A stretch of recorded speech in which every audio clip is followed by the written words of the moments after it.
In the heart of Kenya, on the edge of the Masai Mara Reserve, in a small house surrounded by acacia trees and sun-scorched savanna, lived Musa, a retired ranger. Although he had long since left the service, his love for nature remained unchanged. Every morning he went out onto the veranda, drank strong tea and looked at the horizon, where the silhouettes of antelopes or giraffes sometimes flashed by. He could not sit idle. Sometimes he helped local farmers protect their cattle from predators. Sometimes he monitored the condition of watering holes during the dry season. His life was simple, but full of meaning. One clear morning, Musa decided to go to the market in the village of Narok to buy food and fabric to repair an old awning. He put on his faded hat, took a canvas bag and got into a dusty pickup truck. The road wound through the savannah, where the wind raised clouds of red dust, and in the distance he could hear the cries of birds. Musa loved these trips. They gave him the opportunity to feel the pulse of life around him.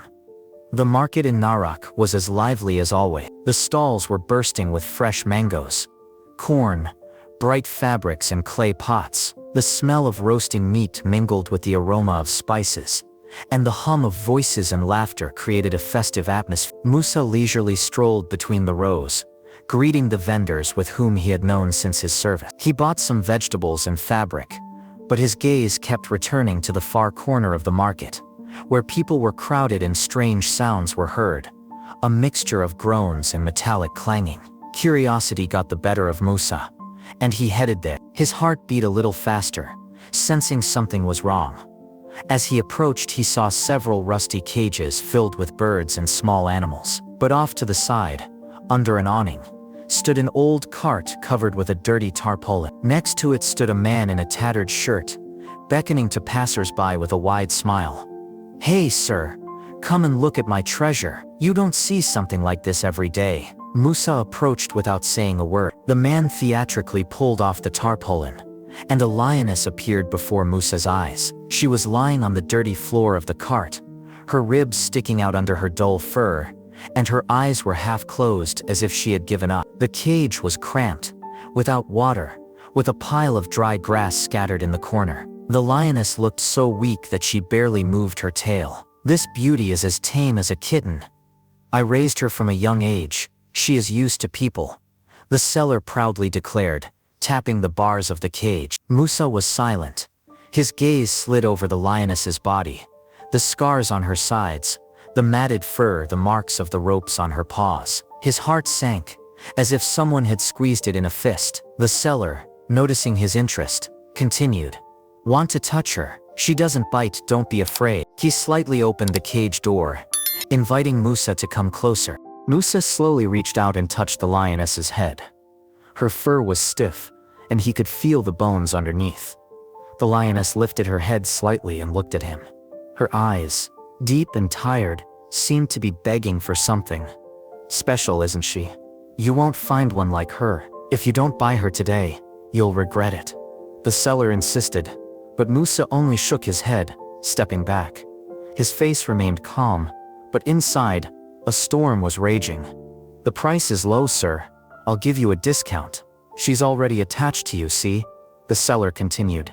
At that moment, the lioness, gathering her last strength, rose. Her front paws lay on the bars of the cage, and she reached out to Musa. Her gaze was full of pain, but a spark of hope burned in it. She didn't growl, didn't move. She just looked, as if asking, "Save me."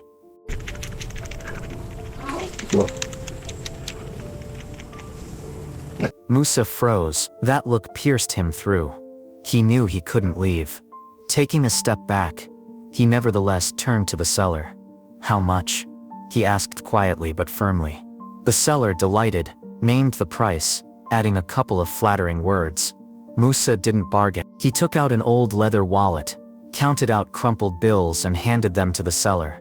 He, beaming with delight, opened the cage and stepped back. "Congratulations on your new friend."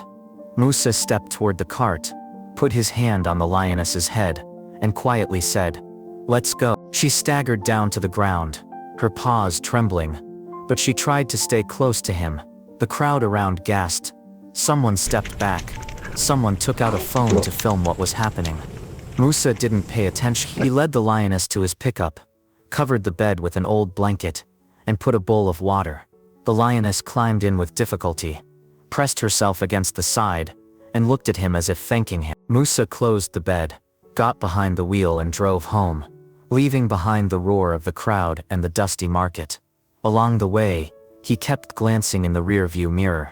The lioness lay curled up, her eyes closed, and her breathing became more even. "You're safe now," Musa said quietly, not knowing whether he was saying this to her or to himself. At home, he brought the lioness into his modest house.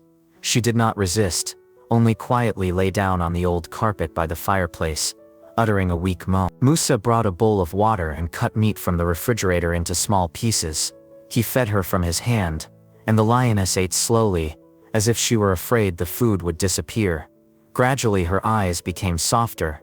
She laid her head on his knee and fell asleep, curled up like a huge cat. Musa picked up his phone and dialed the number for the Masai Mara Game Reserve.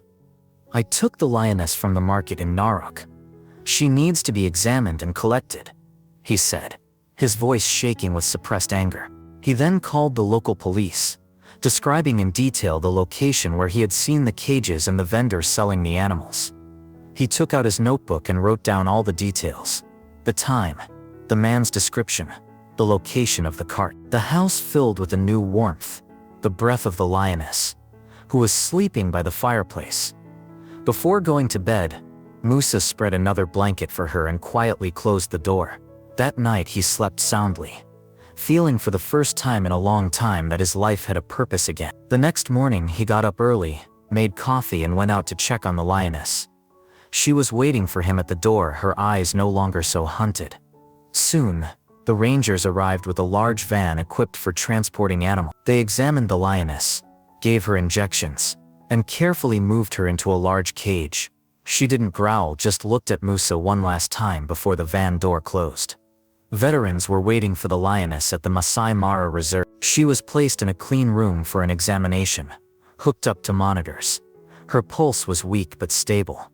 "She's lived among people for too long," the vet said. "She can't be released into the wild." They prepared an enclosure for her, spacious, with trees, rocks and a small pond. The lioness, who was named Amira, princess in Swahili, began to recover. She ate, walked around the enclosure, played in the shade of the leaves. Her eyes, although not wild, were alive. Musa called the reserve every morning. "Amira is fine, but she seems to miss you," a young employee said one day, his voice full of warmth. The next day, Musa returned to the market with rangers and police. They quietly collected evidence, pictures of the cages, recordings of conversations. An arrest warrant was soon issued. 8 stalls were closed, and more than 30 animals were rescued. Birds, antelope, even 2 leopard cubs. The vendor selling Amira was arrested, and his money and evidence were confiscated. Narok authorities promised to tighten controls on the market and toughen penalties for wildlife trafficking. A week later, Musa came to the reserve to visit Amira. When she saw him, she ran up to the bars, pressed her muzzle against them and began to purr softly. Musa knelt down, extended her hand through the bars, and Amira licked his palm. They sat like that for several minutes, in a silence that needed no words. "You're home," he said quietly, his eyes shining with suppressed emotion.